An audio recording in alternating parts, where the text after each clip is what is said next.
Hello friends, आरबिट path में आपका स्वागत है। क्वेश्चन नंबर 191 आज देखेंगे। इसके पहले 4 क्लास हो चुका है और 5वां क्लास आज 190 क्वेश्चन करवा चुके हैं। 191 क्वेश्चन से आज करेंगे। इसके पहले जो वीडियो नहीं देखे होंगे कर देख लेना। 1000 क्वेश्चन का सीरीज है, पूरा करवाएंगे 10 दिनों में। ठीक है। क्वेश्चन नंबर 191 क्या कहता है? 191 कहता है कि महाराष्ट्र के भक्तिकालीन संत एकनाथ किस संप्रदाय से संबंधित थे?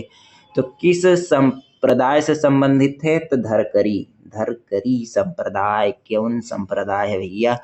धरकरी संप्रदाय। ठीक है। रामदास तथा एकनाथ और एक और थे रामनाथ। इस संप्रदाय के क्या थे? संत थे। इन्होंने क्या किया? इस संत रामदास ने इस पंथ की, जो धरकरी पंथ है, इसकी क्या की थी? स्थापना की थी। आगे क्वेश्चन देखते हैं। आगे क्वेश्चन क्या है? क्वेश्चन नंबर 192 क्या कहता है भैया? 192, महाराष्ट्र का सुकरात किसे कहा जाता है? महाराष्ट्र का सुकरात किसे कहा जाता है? तो किसे कहा जाता है? महादेव गोविंद रानाडे। महादेव गोविंद रानाडे को महाराष्ट्र का सुकरात कहा जाता है। क्या सोच लें कि महाराष्ट्र का सुकरात महादेव गोविंद रानाडे को किसने कहा? सोच सकते हो, आएगा तो है ये नहीं। 193।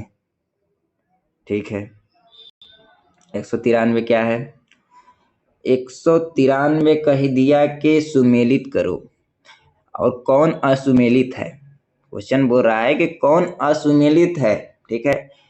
तो जब पूरा याद रहेगा तब ना। या कहीं क्वेश्चन में 4 क्वेश्चन दे दिया, पूरा याद रहे तब ना, नहीं तो फंस जाओगे। तो क्या है? कालिदास। कालिदास का क्या है? अभिज्ञान शाकुंतलम। बिल्कुल सही कह रहा है कि कालिदास का क्या है? अभिज्ञान शाकुंतलम। और क्या है? अभिज्ञान शाकुंतलम, विक्रमोर्वशीयम, मालविका अग्निमित्रम। 3 ठो याद रखना। अभिज्ञान शाकुंतलम, विक्रमोर्वशीयम, मालविका अग्निमित्रम। ठीक है। दूसरा क्या है? भवभूति। दूसरा कौन है? भवभूति। भवभूति का मालती माधव। क्या सही है? बिल्कुल सही है। भवभूति ने मालती माधव का भी रचना की थी। ठीक है। और क्या किया था? उत्तर रामचरित्र। मालती माधव और क्या? उत्तर रामचरित्र।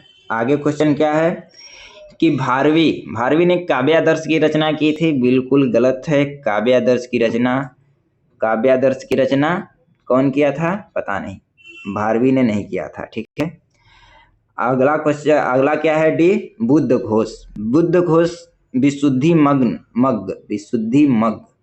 मग की रचना की थी। बिल्कुल सही है। तो ऑप्शन नंबर सी सही हो जाएगा। भारवी ने काव्यादर्श की रचना नहीं की थी, लेकिन बुद्ध घोष ने विशुद्धि मग की रचना की थी। ठीक है। आगे देखेंगे।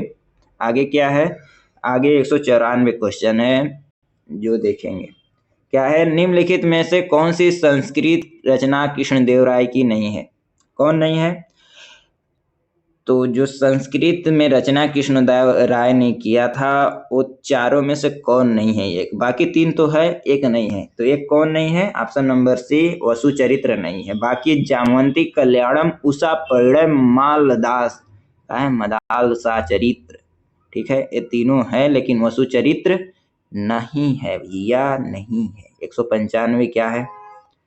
195 का कहत है, सुन ल एकरो, निम्नलिखित में से किसके साथ कृष्णदेव राय ने मैत्रीपूर्ण संबंध रखे थे? वो वाला मैत्रीपूर्ण ना याद रखियो भैया, आदमी से मैत्रीपूर्ण किया था। किसके साथ किया था भैया? किसके साथ किया था? पुर्तगालियों के साथ। पुर्तगाली कुछ अच्छे थे ब्रिटिशों के तुलना में, लेकिन पुर्तगाली सबसे बाद में गए। कब गए? सबसे बाद में कब गए? 1961 में गोवा को छोड़ा। ठीक है। तो कब गए? 1961 में। लेकिन पुर्तगालियों से संबंध किसका था? कृष्णदेव राय का। ठीक है। क्वेश्चन नंबर 196 का कहता है, 196 कहता है कि विजयनगर साम्राज्य के अवशेष कहाँ से प्राप्त हुए हैं? का सोचत है कौनो वो समय का आदमी जिंदा रहे जो बतावत रहे इतिहास के बारे में? ना भैया ना। खुदाई से प्राप्त, अवशेष से प्राप्त हुआ। विजयनगर साम्राज्य के बारे में कहाँ से प्राप्त हुआ? तो कहाँ से प्राप्त हुआ? हम्पी से। कहाँ खोदा गया तो विजयनगर साम्राज्य के बारे में मिला। हम्पी खोदा गया तो विजयनगर साम्राज्य के बारे में मिला। ठीक है।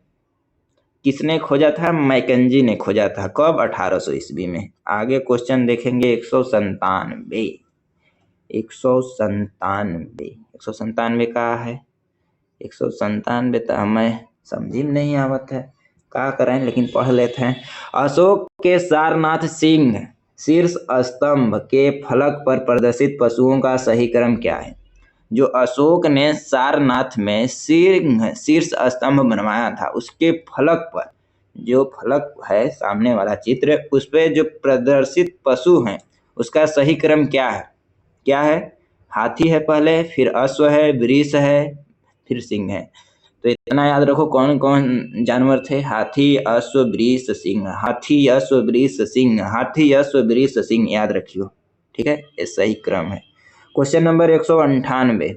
क्वेश्चन नंबर 198 क्या कहता है कि सूफियों का निवास कहलाता है। सूफियों का निवास, जो सूफी थे उनके निवास को क्या कहते हैं? खानकाह। क्या कहते हैं? खानकाह। सूफियों के निवास को क्या कहते हैं? खानकाह। ठीक है। यही मकतूबात का है। मकतूबात जान लो। मकतूबात क्या है? जो सूफी संत अपने पत्रों का प्रचलन करते थे उन्हीं को क्या कहते हैं? मकतूबात। ठीक है। जमायत खाना क्या था? एक मस्जिद था भैया। ठीक है, बात छोड़ो, आगे बढ़ो। Question number 199। 199 क्या है? किस सूफी संत को बंदा नवाज के नाम से जाना जाता है? तो किस सूफी संत को बंदा नवाज के नाम से जाना जाता है? Option number B, Syed Mohammad Gesudaraz. Syed Mohammad Gesudaraz. ठीक है। सैयद मोहम्मद गेसुदराज को क्या माना जाता है? सूफी संत को बंदा नवाज के नाम से जाना जाता है। ठीक है। आगे क्वेश्चन नंबर देखेंगे। आगे क्वेश्चन नंबर कौन है? 200। क्वेश्चन नंबर कौन है? 200 का कहता है ख्वाजा मोइनुद्दीन चिश्ती की दरगाह पर अकबर ने प्रथम बार कब यात्रा की थी? तो जो ख्वाजा मोइनुद्दीन चिश्ती की दरगाह पर, पहले जान लो कि अकबर ने क्या किया था? यात्रा किया था। ठीक है। कब किया था ये भी जान लो। कब किया था? 1562 में किया था। कब किया था? 1562 में किया था। ठीक है। कहाँ है ख्वाजा मोइनुद्दीन चिश्ती की दरगाह? अजमेर में। और कितनी बार यात्रा की? 14 बार भैया, बहुत ही लगाव लगाया था इससे। ठीक है। और कैसे की? पैदल 2 बार। कब? 2 बार तो पैदल की, बाकी बार गया होगा घोड़ा हाथी से। ठीक है। क्यों कर रहा था?